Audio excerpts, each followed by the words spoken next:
இதுல எல்லாருமே என்ன கேக்குறாங்க, இதுல ஏன் நீங்க பங்கெடுத்துக்கல? பங்கெடுத்துக்காமலாம் இருக்க. ஒரு தமிழனாக இருந்து இலங்கையில் நடந்தது, அந்த பையன் பிஸ்கட் சாப்பிட்டு இருக்கும்போது அந்த போட்டோவை பார்த்தவங்க யாரும் இதுல பங்கெடுத்து, தமிழனா இருக்க வேண்டிய அவசியம் இல்லை, யாரா இருந்தாலும் பங்கெடுத்துப்பாங்க. ஆனால் இங்கே தமிழகத்தில் நிகழ்ந்து கொண்டிருக்கும் ஒரு அற்புதமான நிகழ்வு என்னன்னா, மாணவர்களை பத்தி நாம படிக்கிற செய்திகள் எல்லாமே பஸ் மேல கலாட்டா பண்ணாங்க, போலீஸோட இருந்தாங்க, டான்ஸ் ஆடினாங்க, டான்ஸ் ஆடக்கூடாதுன்னு சொன்னாங்க, அதுல சண்டை, இப்படித்தான் பார்த்திருக்கிறோம். ஹாஸ்டல்ல சண்டை. முதல் முறையாக பெருமைப்படும் அளவிற்கு மாணவர்கள் எல்லாம் ஒரு நல்ல முயற்சியில் ஈடுபட்டு இருக்கிறார்கள். அரசியல்வாதிகள் மாணவர்களை தூண்டுவார்கள். இப்போ தலைகீழ மாறி மாணவர்கள் அரசியல்வாதிகள் மூச்சுத்திணற ஓட வைத்திருக்கிறார்கள். அதுல சினிமா நட்சத்திரங்கள் பங்கெடுத்து அந்த ஒளியை இவங்க வாங்கிக்க கூடாது. ஏன்னா ஷோ ஸ்டீலிங் பண்ணக்கூடாதுன்னு நான் நினைக்கிறேன். என்னுடைய படங்களிலேயே ஷோ ஸ்டீலிங் நிகழக்கூடாது என்பதை நான் படித்தது திரு கேபி அவர்களிடம்தான். ஒரு நடிகனுடைய சீன் அவங்க தான் நடிக்கணும், அதில் அந்தவங்க தான் நாயகனா இருக்கணும். காமெடியனா இருந்தாலும் வில்லனா இருந்தாலும் அப்படித்தான். இதுல இவங்க எல்லாம் கதாநாயகர்கள், இதுல நாங்க எதுக்கு காமெடி பண்ணணும்? அதனாலேயே நான் கலந்து கொள்ளக்கூடாது என்று நினைக்கிறேன்.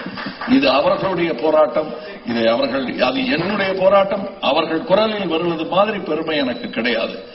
என் மகன் பேசுகிறான், என் தம்பி பேசுகிறான் எனக்காக. நாளைய அரசியல்வாதி அங்கு இருக்கக்கூடும், ஆனால் அவனை மிரட்டக்கூடாது, அவன்கிட்ட கேட்டுக்கணும். அவனுக்கு இன்னைக்கு சொல்லும் மொழிவன்மை இல்லாமல் இருக்கான். ஆனா அறப்போராட்டத்தில் ஈடுபடும் வரையில் அவனை தடுக்கும் அருகதை யாருக்கும் இல்லை. வன்முறையில் ஈடுபட்டால் தடுக்க வேண்டியது சட்ட பிரச்சனை. பட் ஒரு அறப்போராட்டத்தில் இருப்பவனை மிரட்டுவதோ அல்லது அதட்டுவதோ கூடாது. அந்த பிள்ளை தந்தைக்கு உபதேசம் செய்யும் பிள்ளை, அவன் விட்டுணும் அப்படின்னு நினைக்கிறேன். தன்னால அவங்களுக்கு தெரியும், நாங்கள் பின்வரிசையில் நிற்க வேண்டியவர்கள், இந்த போராட்டத்தில் முன்னில் நிற்க வேண்டியவர்கள் மாணவர்கள். இதுல மாணவர்களே பங்கெடுத்துக்கலைன்னா நாங்க வர வேண்டியிருந்திருக்கோம், யாருமே குரல் கொடுக்கலைன்னா நாங்க வந்திருக்க வேண்டியிருக்கோம். அழகான நல்ல குரல் ஒலித்துக் கொண்டிருக்கிறது, பேசட்டும் அவர்கள். இந்த மொழி தான் நல்ல மொழி. இதுல எல்லாருமே ஒதுங்கி இருக்காங்க. அவங்க அரசியல்வாதிகளுக்கு வேண்டுமென்றா நமக்கு ஒளி வாங்கிடுமோன்னு வேணா அவங்க போய் பார்க்கட்டும்.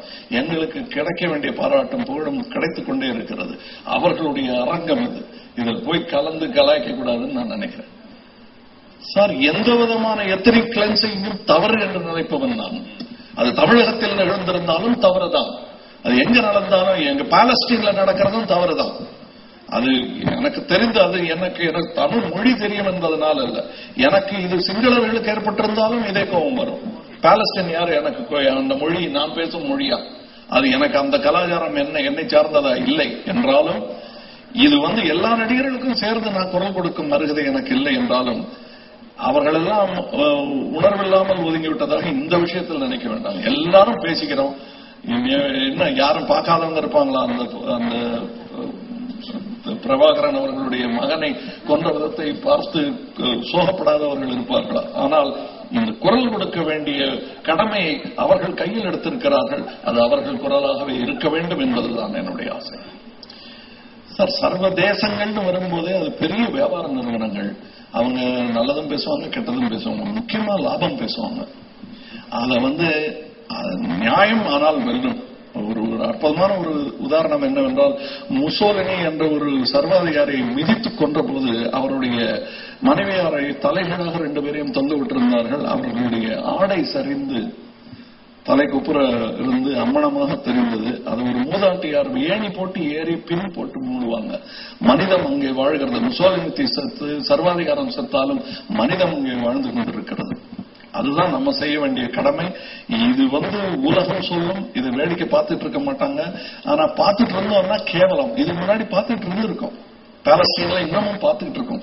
60 வருடமாக கூடாரத்தில் வாழ்ந்து கொண்டிருக்கிறது ஒரு நாடே. அதை பார்த்துட்டு இருக்கோம். நம்ம இன்னும் நிறைய கொடுமைகள் இங்க நடந்திருக்கு, நம்ம நாட்டிலேயே பண்ணிருக்கோம். நம்ம வீட்டை முதல்ல சுத்தப்படுத்திக்கவும், அதுக்கப்புறம் மற்றவங்களுக்கு கவலைப்படுவோம். கிலாஃபத் மூமெண்ட் அப்புறம் பண்ணிக்கலாம். இப்ப நமக்கு இருக்கிற மூமெண்டே நிறைய இருக்கு.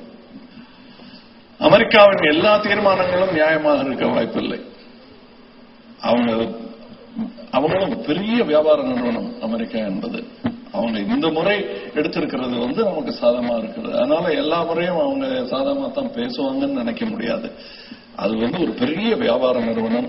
எல்லா நாடுகளும் சேர்ந்ததுதான் அமெரிக்காவே. அமெரிக்கானா தனியா இந்தியா மாதிரி அவங்க they cannot say that இது ஒரு கல்ச்சர்னு சொல்ல முடியாது. பிரான்சும் இட்டாலியன், செக்கோஸ்லோவாக்கியா, ரஷ்யன், சைனாவும் இன்று இந்தியாவும் சேர்ந்ததுதான் அமெரிக்கா.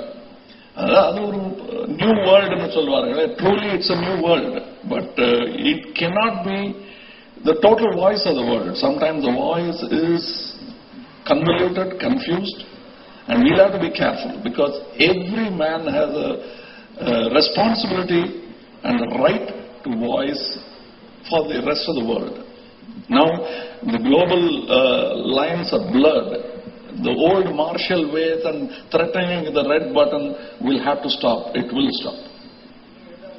நான் அந்த உண்ணாவிரதம் தீக்குளிப்பெல்லாம் நம்பிக்கை இல்லாதவன், சீதைக்கே அக்னி பிரவேசம் செய்திருக்க கூடாது என்று நம்புபவன் நான். இன்னைக்கு என் தம்பிக்கு நடக்கணும்னு நான் எதிர்பார்ப்பேன். நான் கண்டிப்பா நடக்கூடாது. தற்கொலை ஒரு அது இல்லை. உண்ணாவிரதத்தில் நான் இதுவரையிலும் பல உண்ணாவிரதங்களை கலந்துகிட்டதே கிடையாது. ஏன்னா இந்தியாவில இனிமே உண்ணாவிரதம் கத்துக் கொடுக்கணுமா? பாதி பேர் பட்னியா இருக்கிற ஊரு. அறப்போராட்டம்ங்கிறது நான் உண்ணாவிரதத்தை சொல்லல, தப்புன்னு சொல்லிட்டு உட்கார்ந்து இருக்காங்க இல்லையா? அது போராட்டம்ங்கிறது உங்களுக்கு சாப்பிடாம இருந்தா என்ன கவலைப்பட போறாங்கன்னு நினைக்கிறீங்களா? அதனால அது அர்த்தம் இல்லை. இன்னும் போமாட்டேன்னு சொல்றதுல இருக்கலாம், ஜெயிலுக்கு போறதுக்கு தயாரா இருக்கேன்னு சொல்லலாம். அறப்போராட்டம் நான் சொல்றது சட்டத்தை விரோதித்துக் கொள்ளாதீர்கள், அடிபடாதீங்க, அடிக்காதீங்கன்னு சொல்ற உரிமை நமக்கு கிடையாது.